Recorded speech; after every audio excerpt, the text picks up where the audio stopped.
Hello friends, स्वागत है आपका मेरे चैनल हॉरर ट्यूब पर। मैं हर दिन इस चैनल पर आप सबके लिए एक सच्ची हॉरर स्टोरी लेकर आऊँगी। अगर आप लोगों को इस तरह की कहानी पसंद है तो कृपया इस चैनल को सब्सक्राइब कर लें। तो हम आज की कहानी शुरू करते हैं। आज की कहानी शुरू होती है कानपुर ज़िले के एक छोटे से गाँव में। इस गाँव में अशोक नाम का एक व्यक्ति रहता था जो रोज़ अपनी गायों को चराने के लिए जंगल ले जाता था। जब भी वो जंगल जाता तो अपने साथ खाने का सामान ले जाता था, लेकिन वो पानी कभी नहीं ले जाता था क्योंकि गांव में जगह जगह कुएं, तालाब होते हैं जहां आसानी से पानी मिल जाता है। वो अपने साथ एक लोटा रखता था जिसे वो गमछे में बांधकर कुएं से पानी निकाल लेता था। एक बार अशोक बीमार पड़ गया। उसकी गायों को चराने वाला कोई नहीं था, तो उसने दूसरे गांव से अपनी बहन के बेटे राजू को बुलाया। राजू 18-19 साल का एक सांवला और लंबा लड़का था। वो बहुत ही मेहनती था। वो सुबह उठ के अपनी नित्य कार्य निपटा के पढ़ाई करता, फिर अशोक के गायों को चराने के लिए जंगल लेके जाता। वह भी अशोक की तरह ही खाने पीने के साथ साथ एक लोटा रखता था ताकि पानी पीने में कोई दिक्कत ना हो। एक दिन राजू अपनी गायों को चराता छोड़ पानी पीने के लिए जंगल के थोड़ा अंदर चला गया। प्यास के मारे उसका गला सूख रहा था। उसे कहीं भी पानी नज़र नहीं आ रहा था, इसीलिए वो थोड़ा दूर अंदर जाने लगा। उसे डर भी लग रहा था क्योंकि भरी दोपहरी का वक्त था और एक घना जंगल, ऊपर से उसे कोई इंसान नज़र नहीं आ रहा था। तभी उसे एक पुराना कुआं दिखाई दिया। वो जल्दी से कुएं के पास गया। उसने अंदर झांक के देखा, अंदर एकदम अंधेरा था। शायद कुआं बहुत गहरा था। उसने अपना गमछा उतारा और उससे लोटा बांधा और उसे कुएं में उतार दिया, लेकिन कुआं गहरा होने के कारण उसका लोटा पानी तक नहीं पहुंच पा रहा था। लगातार कोशिश करने से वह थक गया था और वह थक के वहीं बैठ गया। प्यास के कारण अब उसका बहुत बुरा हाल हो रहा था। तभी उसे किसी के पायल की आवाज़ सुनाई दी। उसने देखा कि एक बहुत सुंदर लड़की उसकी ओर चली आ रही है। वो इतनी सुंदर थी कि राजू अपनी प्यास और थकान भूल के उसको ही एकटक देखे जा रहा था।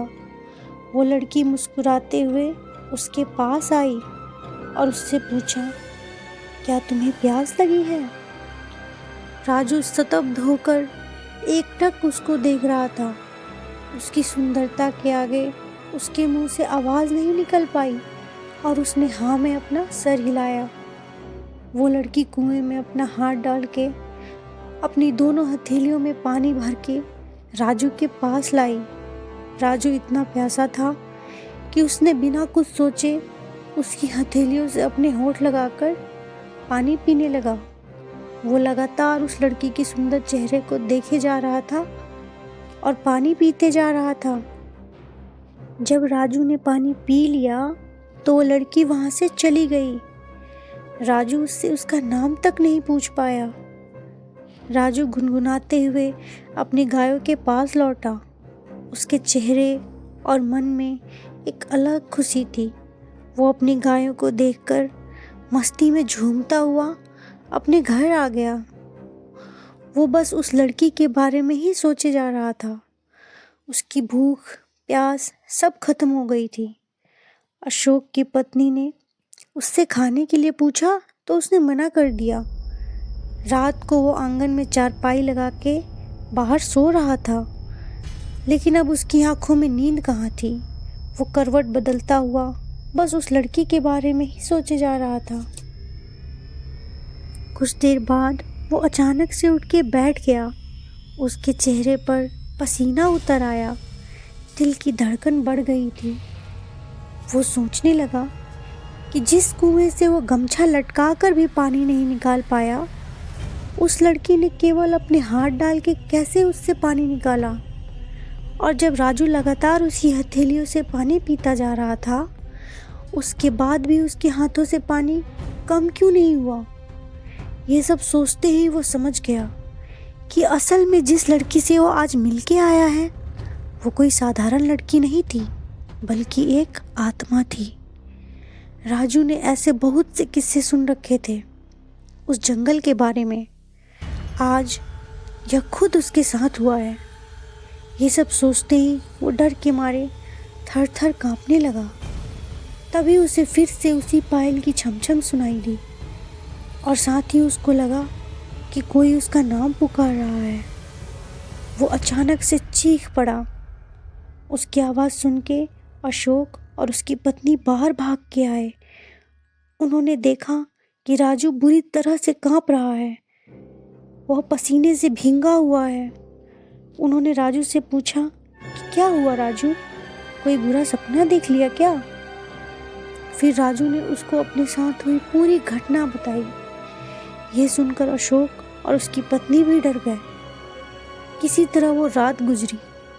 दूसरे दिन सुबह होते ही राजू को लेके अशोक उसी गांव के ही एक तांत्रिक के पास गया। तांत्रिक ने राजू को देखते ही कह दिया कि इस लड़के पर किसी आत्मा का साया है और वो इसे अपने साथ लेकर जाना चाहती है।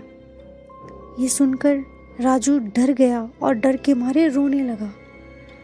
तांत्रिक ने कहा सब ठीक हो जाएगा और उसने राजू की झाड़ फूंक शुरू की। साथ ही अशोक के घर आके उस तांत्रिक ने उस घर को तंत्र मंत्र से बांध दिया ताकि कोई भी बुरी शक्ति राजू या किसी को नुकसान ना पहुंचा सके। उसके बाद राजू या अशोक कभी भी उस जंगल की तरफ दोबारा नहीं गए। दोस्तों, आपको ये कहानी कैसी लगी प्लीज़ ज़रूर कमेंट में बताइएगा और इसी तरह की कहानी सुनने के लिए इस चैनल को सब्सक्राइब कर